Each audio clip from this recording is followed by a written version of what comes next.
Assalamualaikum warahmatullahi wabarakatuh. Ketemu lagi dengan Mas Dika di Asiknya Belajar Matematika. Assalamualaikum warahmatullahi wabarakatuh. Alhamdulillah akhirnya bisa upload video lagi ya setelah sekian lama. Sibuk mencari kesibukan kayak gitu ya. Hari ini alhamdulillah bisa upload dan teman-teman semuanya, hari ini saya akan membahas tentang limit materi kelas 11 ya, matematika wajib di semester 2 awal itu biasanya belajar limit. Nah, yuk kita bareng-bareng belajar tentang limit gitu ya. Limit nanti fungsi ya, karena ini berkaitan dengan fungsi, jadi nanti ada dua ya yang dipahami di SMA. Limit fungsi aljabar dan limit fungsi trigonometri. Nah, masing-masing nanti ada yang limit X mendekati nilai tertentu, atau kita sebut limit mendekati nilai berhingga, sama nilai X mendekati tak hingga gitu ya. Nah, hari ini yang kita bahas adalah limit mendekati nilai berhingga atau tentu ya. Oke, sebelum kita jauh membahas tentang itu, kita simak dulu ya.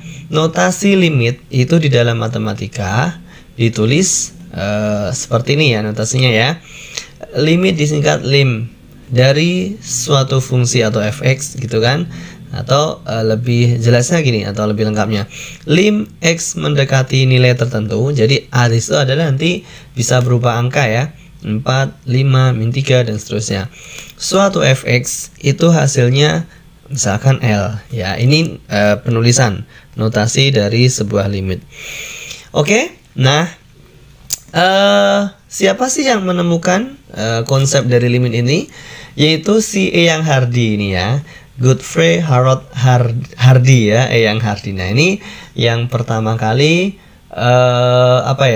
menemukan konsep limit dalam teori bilangan dan analisis matematikanya. Dia dikenal ya sebagai sosok matematikawan, berasal dari Inggris gitu ya. Oke. Nah, lalu seperti apa limit itu gitu kan? Nah, ini adalah penjelasan dasar ya. Jadi limit itu untuk apa sih? Nah, misalkan kita punya fungsi x kuadrat min 4 per x min 2, itu adalah suatu fungsi aljabar gitu ya. Oke, nah kenapa di situ limitnya x mendekati 2? Ya, nanti kita lihat dalam sebuah tabel dulu ya. Nah, ini artinya jika kita masukkan nilai x sama dengan 4 ke dalam fungsi tersebut, maka nanti hasilnya sama dengan 6. 4-nya masukin ke x kuadrat min 4 per x min 2 gitu ya. 16 min 4 dibagi 4 min 2, berarti 12 ya. 16 kurang 4, 12 dibagi 2 hasilnya adalah 6. Nah, begitu juga ketika kita masukin x-nya sama dengan 3, maka nanti akan kita dapatkan hasilnya sama dengan 5. Nah, berbeda jika kita masukkan nilai x-nya sama dengan 2. Nah, ketika kita masukkan x-nya sama dengan 2, ternyata hasilnya adalah 0 per 0 gitu ya, 0 per 0. Nah, dalam matematika 0 per 0 itu merupakan salah satu bentuk tak tentu. Jadi itu belum dikatakan suatu hasil. Belum itu bukan suatu hasil ya, karena nilainya adalah tak tentu, 0 per 0 ya. Oke. Nah, sehingga di situ di tabel masih saya bikin tanda tanya ya, karena belum jelas nilainya berapa. Oke, nanti kita bahas lebih lanjut itu ya, kita lanjut lagi ke baris di bawahnya ya. Jika kita masukkan nilai x sama dengan 1, hasilnya adalah 3.